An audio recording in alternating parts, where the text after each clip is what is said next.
Okay, guys, so we're going to jump right in. I'm breaking this into kind of 15-minute segments so that you don't gouge your eyes out when listening, and I don't gouge my eyes out by talking to a screen for 75 minutes straight.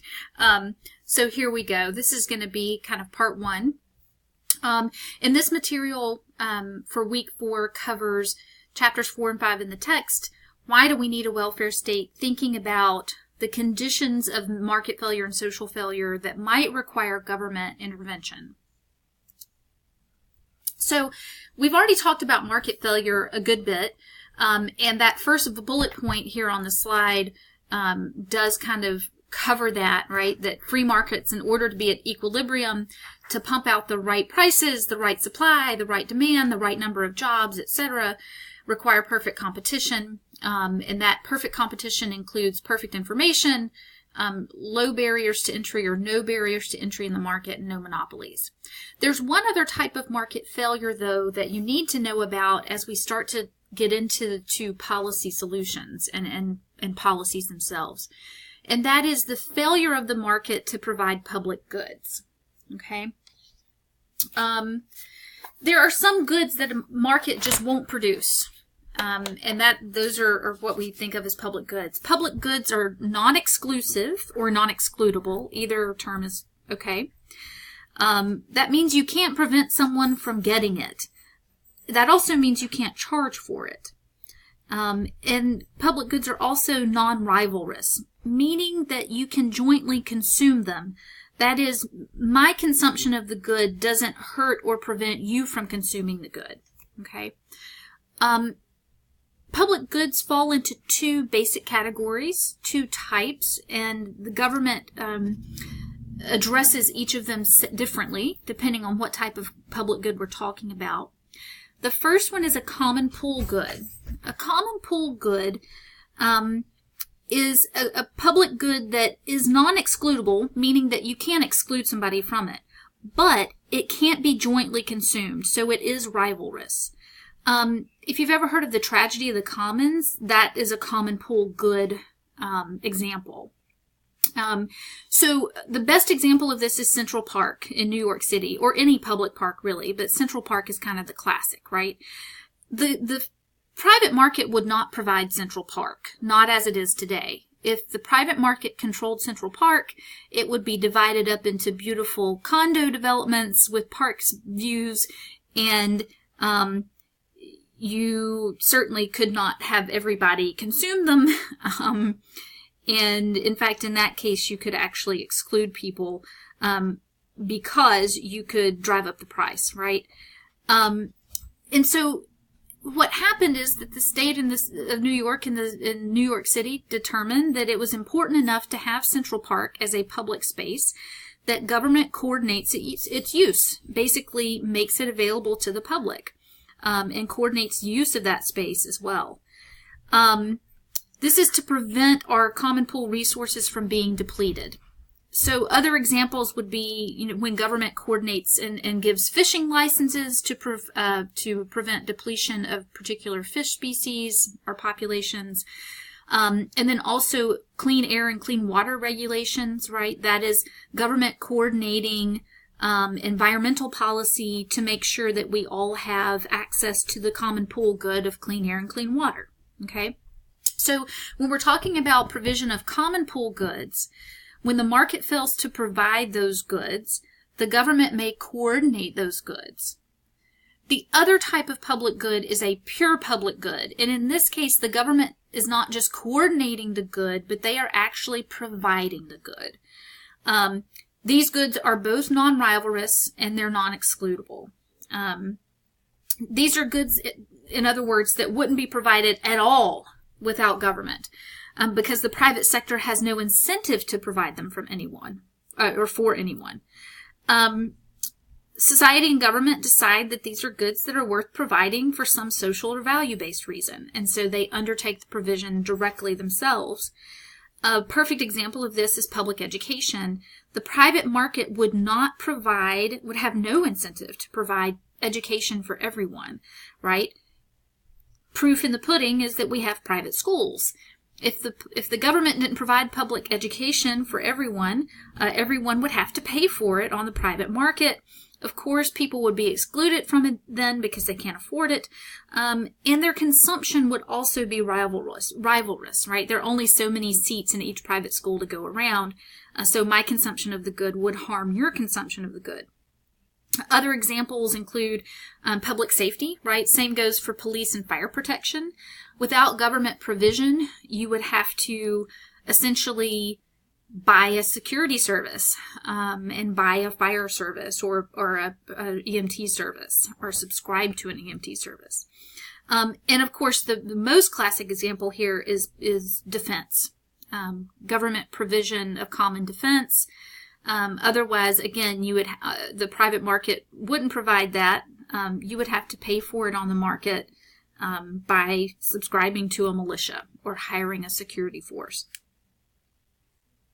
So, when the market fails to provide public goods, either common pool goods or pure public goods, government may step in to coordinate in the case of common pool resources or to actually provide a good in the case of pure public goods. So that's our market failure, right? We already knew a lot about that. I just threw in public goods as kind of an extension of that as we start to talk about specific types of policy provision in the social realm. You read and hear relatively less about social failure. Social failure is a sociological concept that is typically applied to the individual level and to individual behavior. So, for example, social incompetence or social misfitting. But social failure is also broadly defined as deviation from expected social performance or social participation. And it's also categorical blockage of opportunity within society. So to think of this in terms of welfare economics, remember we talked about Pareto efficiency, and that is in your text as well. Remember, Pareto efficiency is when you cannot make one person better off without harming another person. So you can't facilitate some exchange in the market without making one person worse off, right? And we want to be at the Pareto efficient point because that's the point at which both parties are as well off as they can possibly be given the availability of resources that we have. Think about social failure in those terms. A social failure is a social interaction that did not occur, but if it had occurred, it would have made two or more people better off. Right? So it's the same basic principle, only here instead of a market exchange or an economic exchange making people better off, a social failure is when we're not making people better off because something is preventing that social interaction, right? Either individual reasons are causing a deviation from expected social performance, or there is some categorical or institutional blockage of opportunity for people to participate in that kind of an exchange. So, why do we care about market failure and social failure in terms of social policy? Well, because economic and social failures often result in individual or community-based poverty. And poverty is really the root cause or the root driver of a lot of social policy, because poverty is not just what you think of in terms of, the poor woman who lives down the street from you or the person who has to live at the homeless shelter. Poverty is a lot deeper than that, and it has other connotations to it that we're going to talk about throughout the semester. And we're going to look at different definitions of that as well.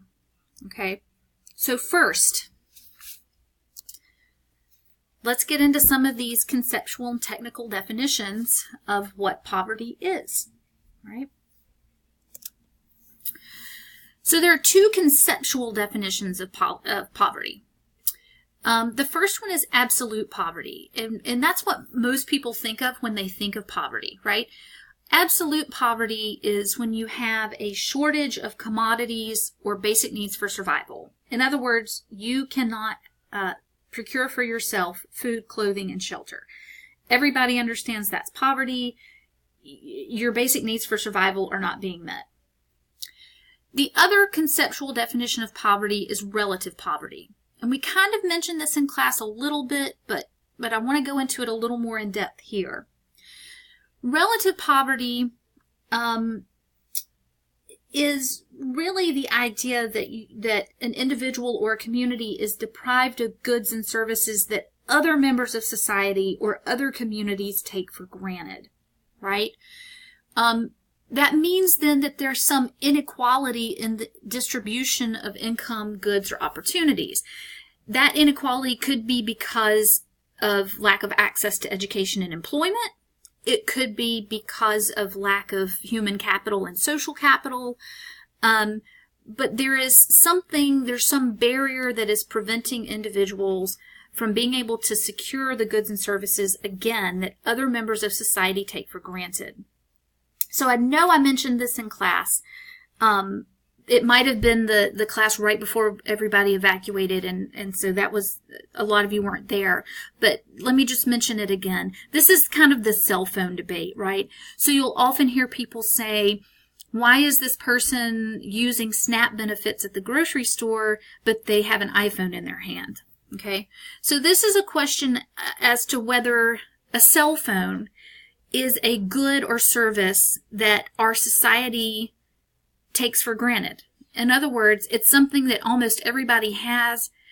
It may have become a necessity to operate in society, right? So you may have to have a cell phone to be able to get a job, to be able to connect to the internet, to get to the kind of networks that you need to be able to procure resources for yourself. In that case, if you don't have one, you might, by this definition, be considered poor, right? Relative poverty also gives us the opportunity to compare poverty conditions across countries, because what's considered poor in the United States is different than what's considered poverty in, say, Poland, and that's different than what's considered poor in Malaysia, and that's different than what's considered poor in Nigeria, and so on and so forth.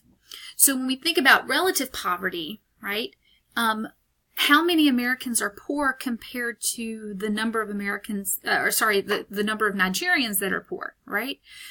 But we wouldn't make U.S. policy based on how many Nigerians are poor. We want to make U.S. policy based on the relative conditions in U.S. society.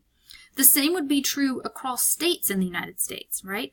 Poverty in urban California looks different than poverty in rural Mississippi.